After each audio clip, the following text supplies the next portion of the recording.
तो दोस्तों आज की वीडियो काफी ज्यादा डिफरेंट है। हम हमेशा फॉरेन मूवीज के बारे में, फॉरेन टॉपिक्स के बारे में, अर्बन लेजेंड्स और बहुत सारी चीजों के बारे में बात करते रहते हैं, लेकिन आज मैं अपनी इंडियन हिस्ट्री को लेकर एक वीडियो लेकर आया हूं जिसके अंदर मैं आपको बताऊंगा कि उसके अकॉर्डिंग सबसे ज्यादा शक्तिशाली असुर कौन है। उम्मीद करता हूं कि आपको ये वीडियो देखने में काफी इंटरेस्टिंग लगेगी।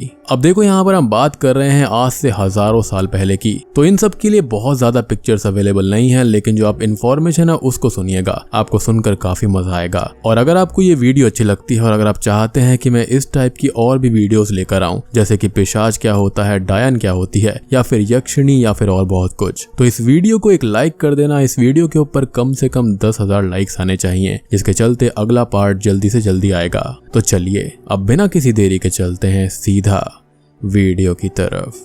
तो वीडियो में आगे बढ़ने से पहले मैं आपको असुर और बाकी चीजों का एक थोड़ा सा आइडिया दे देता हूं, जिससे आपको असुर को समझने में आसानी होगी। तो भाई देखो, असुर जो है ना वो एक तरह के क्लास के बीइंग्स हैं, यानी कि प्राणी हैं जिनके पिता ऋषि कश्यप और माता दिति और दानु हैं। अब ऐसे तो ऋषि कश्यप की 13 पत्नी बताई गई हैं, जिनके बारे में मैं श्योरली आने वाले पार्ट्स में डिस्कस करूंगा अगर आपको ये वीडियो अच्छी लगती है तो। अब देखो, जो बच्चे दिति के हैं उनको दैत्य कहा गया है, जो दानु के बच्चे हैं उनको दानव बताया गया है, और सब असुर की ही कैटेगरीज हैं। मतलब कि हर दैत्य असुर है, लेकिन हर एक असुर दैत्य नहीं हो सकता। ऐसे ही इनकी शक्तियां भी अलग अलग हैं, कुछ की कम है और कुछ की बहुत ज्यादा हैं। अब देखो, यहाँ पर जो मेन क्लास है ना वो दो ही हैं, जो कि होती हैं असुर यानी कि असुरा या फिर सुर या फिर सुरा। असुर वो होते हैं जिनके मन में अंधकार होता है, जिनके पास में स्पिरिचुअल नॉलेज नहीं है, या फिर होते हुए भी वो उसको नहीं मानते और मटीरियलिस्टिक चीजों की तरफ जाते हैं। अब यहाँ पर ए मतलब विदाउट, तो जिनके अंदर रोशनी की कमी है वो असुर हैं। ऐसे ही सुर होते हैं जिनको सुरा भी कहा जाता है, जिनके पिता ऋषि कश्यप हैं, लेकिन उनके अंदर अंधकार नहीं है, वो अच्छे हैं और उनके अंदर स्पिरिचुअल नॉलेज है। जैसे कि इंद्रदेव, उनकी माता है अदिति, तो सुरा को देव भी कहा जाता है, यानी कि डेमीगॉड। वो सात्विक होते हैं और इनको आदित्य भी कहा जाता है क्योंकि ये अदिति के बच्चे हैं। तो असुर और सुर जो है वो अलग नहीं है, लेकिन उनका नेचर उनको अलग बनाता है। जैसे दोनों ही एक सिक्के के दो पहलू हों, एक अंधकार की तरफ है जो कि असुर है, और दूसरे देवता यानी कि डेमीगॉड्स, सुर या फिर आदित्य, जो कि रोशनी और भगवान को मानते हैं। अब एक खास बात और है कि जो असुर हैं वो भी भगवान को मानते हैं, लेकिन अपने बेनिफिट के लिए। वो उनसे खाली वरदान चाहते हैं जिसके जरिए वो देवताओं को हरा पाएं। खैर, अदिति जो है वो भगवान विष्णु की पूजा करती हैं। असुर धरती से नीचे निवास करते हैं और डेमीगॉड स्वर्ग में, जैसे कि इंद्रदेव, और यही कारण है कि इनके बीच हमेशा जंग छिड़ती रहती थी। अब अदिति और दिति बहनें थी जिनका नेचर उनको अलग बनाता था। दिति यहाँ पर जेलस और ग्रीड से भरी हुई थी, लेकिन अदिति उससे अलग थी। इनफैक्ट दिति ने ऋषि कश्यप के साथ में उस समय पर संभोग किया था, जो कि वक्त अच्छा नहीं था, जिसके चलते उसने 2 ट्विन बच्चों को जन्म दिया था जो कि असुर बने, यानी कि हिरण्यक्ष और हिरण्यकश्यप। तो अब आप समझ गए होंगे कि असुर और सुर में क्या अंतर है, यानी कि दैत्य कौन है, दानव कौन है। और यहाँ पर कुछ असुर अच्छे भी हुए हैं और सब बुरे नहीं थे, और ये सब बस नेचर का डिफरेंस है, जिनके बारे में मैं आने वाली वीडियोस में जरूर बात करूंगा। हालांकि बताने के लिए और भी बहुत कुछ है, लेकिन आज की वीडियो के हिसाब से इतनी इन्फॉर्मेशन काफी है, और अब आप आगे की चीजों को अच्छे से समझ पाएंगे।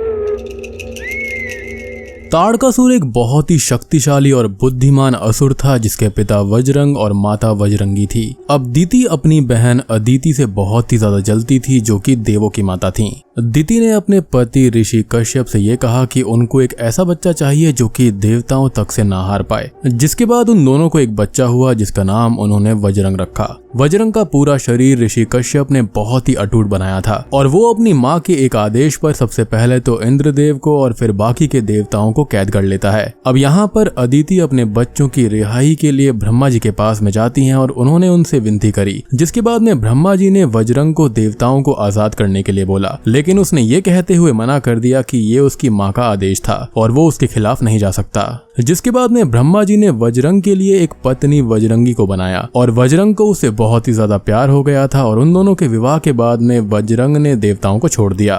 लेकिन ये सारी चीजें इतनी आसान नहीं थी, क्योंकि तभी वज्रंगी ने अपने स्वामी यानी कि अपने पतिदेव के सामने एक इच्छा जाहिर करी कि उसका जो भी बच्चा हो वो अत्यंत शक्तिशाली हो और तीनों लोगों को जीत जाए। जिसके बाद में वज्रंग की उपासना पर ब्रह्मा जी ने उसको एक और पुत्र का वरदान दे दिया, जो कि कहलाया ताड़कासुर। अब जैसा कि मैंने आपको पहले बताया कि ताड़कासुर बहुत ही बुद्धिमान और शक्तिशाली असुर था, जिसने अपनी बुद्धि का इस्तेमाल करके ब्रह्मा जी की घोर तपस्या करी थी। जिसके बाद ब्रह्मा जी ने उससे प्रसन्न होकर उसकी इच्छा पूरी करी और उसने अपनी 2 इच्छाएं उनके सामने रखी थी। पहली इच्छा ये थी कि उसके समान तीनों लोकों में कोई भी बलवान ना हो, और दूसरा कि उसको सिर्फ भगवान शिव के पुत्र के हाथों ही मृत्यु प्राप्त हो। और ऐसा इसलिए था क्योंकि वो ये बात जानता था कि भगवान शिव सती माता की मृत्यु के बाद में तपस्या में लीन हो गए हैं और वो सभी लोगों से काफी दूर हो चुके हैं, तो उनका पुत्र कभी होगा नहीं और वो इस तरह अजर और अमर रहेगा। लेकिन उसकी नियति पहले ही लिखी जा चुकी थी और बुराई कितनी भी बड़ी और चालाक क्यों ना हो जाए, वो अच्छाई के सामने हारी जाती है। क्योंकि सभी देवता भगवान शिव को तपस्या से जगाने की कोशिश कर रहे थे, जिसमें वो नाकाम रहे, लेकिन माता पार्वती भगवान शिव को पाने के लिए बहुत वक्त से उपासना कर रही थी, जिनकी उपासना पूरी हुई और भगवान शिव से उनका विवाह हो गया। अब भगवान शिव को पुत्र हुए जो कि थे कार्तिकेय भगवान, और उन्होंने अपना बचपन जिया। इसी बीच ताड़कासुर ने सभी लोकों में हाहाकार मचा दिया और उसके वरदान की वजह से उसको कोई भी हरा नहीं पा रहा था और देवता उससे बहुत ही ज्यादा परेशान रहने लगे थे। अब वक्त आ गया जब कार्तिकेय भगवान ने उस उद्देश्य को पकड़ लिया जिसके लिए वो दुनिया में आए थे, और सभी देवताओं की सेना बनाकर अपनी नियति निभाने के लिए वो निकल पड़े। लेकिन यहाँ पर खास बात ये थी कि कार्तिकेय भगवान इस वक्त पर खाली 7 साल के थे। जी हाँ, क्योंकि ताड़कासुर ने जो ब्रह्मा जी से वरदान मांगा था उसमें यही था कि जो मेरी मृत्यु होगी वो भगवान शिव के 7 साल के बच्चे के हाथों होनी चाहिए, क्योंकि उसको इस बात पर यकीन था कि भगवान शिव कभी भी शादी नहीं करेंगे। लेकिन हमारी इंडियन हिस्ट्री को देखा जाए तो यहाँ पर हर एक वरदान जो होता है, अगर उसको गलत के लिए इस्तेमाल करा जाता है तो उसके साथ में हमेशा कोई ना कोई कर्स जरूर होता है। खैर, अब कार्तिकेय भगवान दैत्यों के महाराज ताड़कासुर के लोग पहुंच गए और उनको सबसे पहले सामना करना पड़ा था कलनेमी का, जो कि एक बहुत ही मायावी असुर था। कार्तिकेय भगवान की सहायता यहाँ पर काफी सारे देवताओं ने की थी, जैसे इंद्रदेव ने। साथ ही साथ यहाँ पर भगवान विष्णु भी थे और गरुड़ भी थे। अब उसको हराने के बाद में कार्तिकेय भगवान ताड़कासुर के पास में गए थे, जो कि बहुत ही शक्तिशाली था, और उनका युद्ध भी हुआ था जो कि बहुत ही उग्र था। लेकिन अंत में कार्तिकेय भगवान ने ताड़कासुर की छाती को पूरा छलनी कर दिया था, जिससे उसका वध हो गया था और तीनों लोगों को उसके आतंक से आजादी मिल गई थी। और इस तरह से कार्तिकेय भगवान ने अपनी नियति को पूरा किया।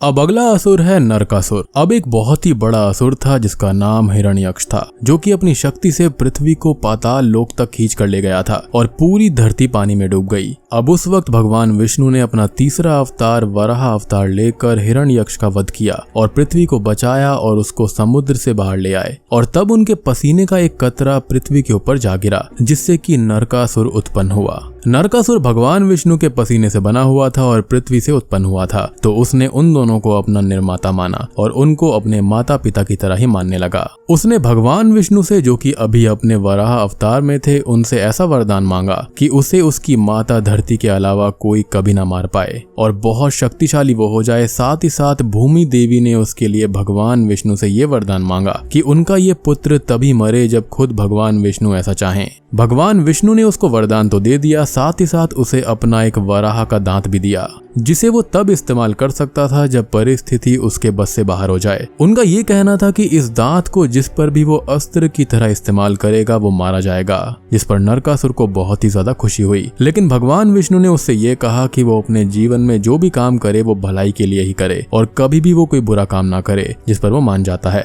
लेकिन अब समय बीत जाता है और नरकासुर को संगति मिलती है बानासुर की, जिसने उसे इविल बना दिया। और अब वो शक्तिशाली तो था ही, साथ साथ उसके पास एक अटूट वरदान था, तो वो आम जनों, संतों और महिलाओं को परेशान करने लगा और उसकी हिम्मत इतनी ज्यादा बढ़ गई थी कि वो देवताओं तक को परेशान करने लगा था। और ऐसा करते करते उसने 16,000 महिलाओं को कैद कर लिया था और उन्हें परेशान करने लगा। युग बीतते गए और नरकासुर का आतंक और अत्याचार भी बढ़ता गया और उसने अब देवताओं की माता अदिति को परेशान करके उनके कान की बालियां उनसे छीन ली। तब तक भगवान विष्णु श्री कृष्ण का अवतार ले चुके थे और उनकी तीसरी पत्नी थी सत्यभामा, जो कि माता अदिति की रिश्तेदार थी, जिसको उनके बारे में पता चला और उन्हें बहुत दुख हुआ। इधर नरकासुर बहुत सारे देवताओं को परेशान कर चुका था और इंद्रदेव समेत बहुत सारे देवताओं को उसने कैद करना चाहा या फिर उनकी मूल्यवान चीजों को चुराना ही शुरू कर दिया था। और इसी बीच नरकासुर ने ढेर सारे आम जनों को परेशान करके उनके जीवन को खराब कर दिया था और तब उसे वशिष्ठ ने भी श्राप दिया कि उसकी मृत्यु हो जाएगी।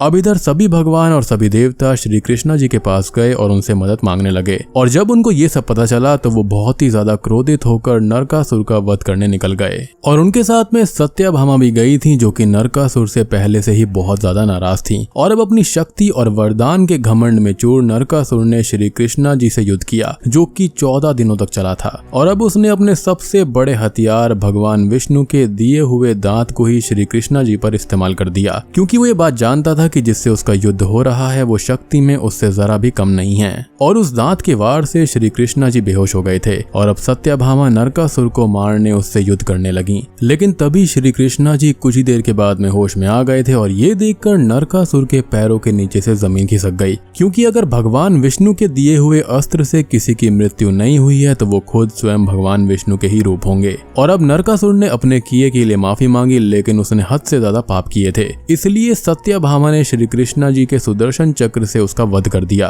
और यहाँ पर श्री कृष्ण जी जानबूझकर ही बेहोश हुए थे, क्योंकि उनको तो कोई हरा नहीं सकता, क्योंकि वो तो स्वयं ही नारायण है। अब यहाँ पर ऐसा इसलिए हुआ था क्योंकि आपको वरदान याद होगा कि उसे सिर्फ उसकी माता ही मार सकती हैं, तो ऐसा ही यहाँ पर हुआ था, क्योंकि सत्यभामा भूमि देवी का ही एक अवतार थी, जिन्होंने इस युग में आकर नरकासुर के आतंक और अत्याचार से सबको बचाया था।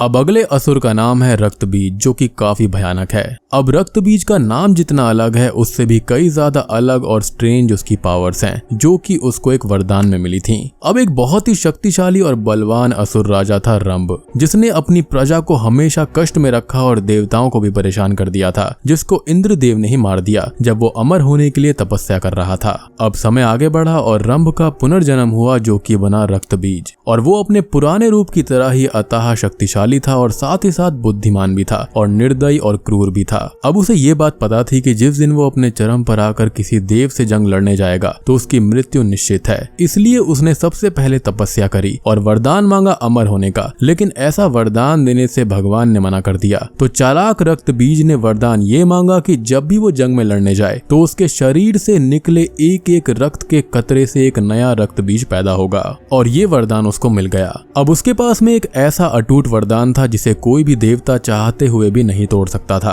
क्योंकि किसी का रक्त जमीन पर गिरने से रोका नहीं जा सकता। अब रक्तबीज ने अपना उत्पाद मचाना शुरू कर दिया और संहार करते हुए आगे बढ़ने लगा। उसने बहुत मासूमों को मारा, देवों को परेशान किया और कई घर उजाड़ दिए, और अपनी शक्ति और घमंड में चूर वो आगे बढ़ता ही जा रहा था पूरी दुनिया मिटाने के लिए। लेकिन अब तक उसके इस अत्याचार की खबर माता पार्वती को लग गई थी और उन्होंने उसको समझाया और रुक जाने को बोला। लेकिन एक तो वो असुर था और ऊपर से अहंकार में अंधा हो चुका था, तो वो उनकी बात नहीं सुनता। और तब जाकर माता पार्वती ने उससे युद्ध किया, लेकिन वो उसका वध करने में असमर्थ हो गई थी, क्योंकि जितनी बार भी उसका रक्त जमीन पर गिरता था तो एक और रक्त बीज पैदा हो जाता था। और अब अनगिनत रक्त बीज पैदा हो चुके थे, जो कि कुछ ही वक्त में पूरी दुनिया और संसार तबाह करने वाले थे। और तब माता पार्वती को यह समझ में आ गया था कि वो रक्त बीज का ऐसे वध नहीं कर सकती, और इस वक्त तक उनका क्रोध हद से भी ज्यादा बढ़ चुका था, और उन्होंने संसार को बचाने के लिए रूप लिया महाकाली का। अब महाकाली ने रक्त बीज का वध करने के लिए उससे युद्ध किया, और अब तक वो बहुत खुश था, साथ ही साथ उसे घमंड था कि वो नहीं मर सकता। लेकिन माता ने तो महाकाली का रूप उसका अंत करने के लिए ही लिया था, और जैसे ही उसका रक्त घाव लगने पर बहता उसे महाकाली इकट्ठा करके पी जाती थी।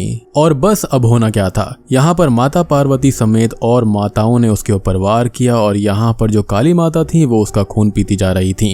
बल्कि इतना ही नहीं, बल्कि जो उसके डुप्लीकेट्स यानी कि जो और रक्त बीज वहां पर पैदा हो गए थे उनको काली माता ने अपने मुंह के अंदर दबा लिया था। और काली माता का ये जो रूप है ना, जिन्होंने खून को पिया था, उसको रक्तेश्वरी देवी भी कहा जाता है।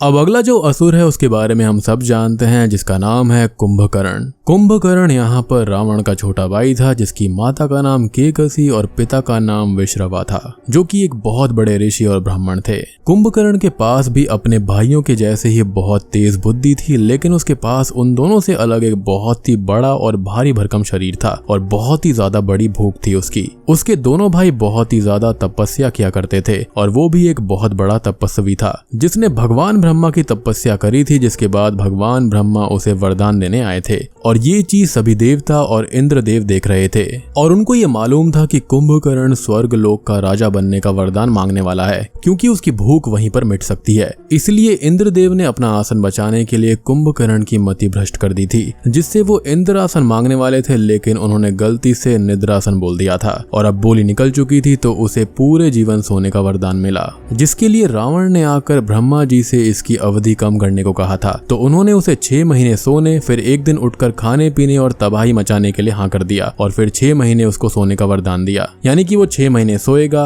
एक दिन उठेगा, खाएगा पिएगा, मस्ती करेगा या तबाही करेगा और फिर दोबारा 6 महीने सो जाएगा। और इस वरदान से वो यहाँ पर खुश हो गया था। अब कुंभकर्ण यहाँ पर 6-6 महीने तक सोने लगता है, लेकिन इस वरदान की एक दूसरी साइड भी थी, यानी कि एक कर्ज भी था कि जब उसको जबरदस्ती जगाया जाएगा तो वो उस दिन उसकी जिंदगी का आखिरी दिन होगा। अब समय बीतता है और इधर रावण ने माता सीता का हरण कर लिया था, जिसके बाद में लंका पर वानर सेना के साथ श्री राम जी ने आक्रमण कर दिया था और उस वक्त रावण के सभी वीर योद्धा और उसके बच्चे मारे गए थे। वो हार की कगार पर आ गया था, जिसने अपनी सेना को कहा कि कुंभकर्ण को जगाया जाए। सेना ने कुंभकर्ण को जगाया और जब उसे सारा वाक्य पता चला और तब उसने अपने भाई रावण से ये कहा कि उन्होंने जो कुछ किया है गलत किया है और उनको सीता माता को वापस लौटा देना चाहिए। लेकिन वो अपने भाई को चाहता था, यानी कि वो अपने भाई के लिए कुछ ज्यादा ही लॉयल था और साथ ही साथ वो अंतिम समय में उनका साथ छोड़ना नहीं चाहता था। तो उसने युद्ध में हिस्सा लिया और जैसे ही कुंभकर्ण युद्ध भूमि पर आया तो उसके सामने कोई भी टिक नहीं पा रहा था। माना जाता है कि उसने कम से कम 8000 वानरों को मारा था। वो जहां जहां पर कदम रख रहा था उसके पैरों के नीचे वानर सेना दबकर मरती जा रही थी और अब उससे बचकर सब लोग भागने लगे थे। इनफैक्ट वो एक एक करके उनको ही अपना भोजन बनाने लगा था और अब श्री राम को कुंभकर्ण के बारे में पता चलता है कि वो उत्पाद मचा रहा है और सारी वानर सेना को मार डालेगा। तो वो खुद उसके सामने आए और उससे युद्ध करके उसके हाथ पैरों को तीर से अलग कर दिया था और उसका वध किया। अब इंटरेस्टिंगली यहाँ पर कुंभकर्ण के सोने को लेकर एक और कहानी यहाँ पर है। माना जाता है कि जो इंद्रदेव थे ना, वो उसकी शक्तियों से काफी चिढ़ रहे थे, क्योंकि जब वो पैदा हुआ था तो वो बहुत ही शक्तिशाली था। अब इंद्रदेव ने यहाँ पर ब्रह्मा जी से रिक्वेस्ट करी थी कि वो कुंभकर्ण को कर्ज दे दें। उसके बाद में रावण ने ब्रह्मा जी से रिक्वेस्ट करी थी कि कर्ज को थोड़ा सा कम करा जाए, जिसके बाद में 6 महीने सोना, एक दिन जागना और फिर दोबारा सो जाने वाली चीज हुई थी।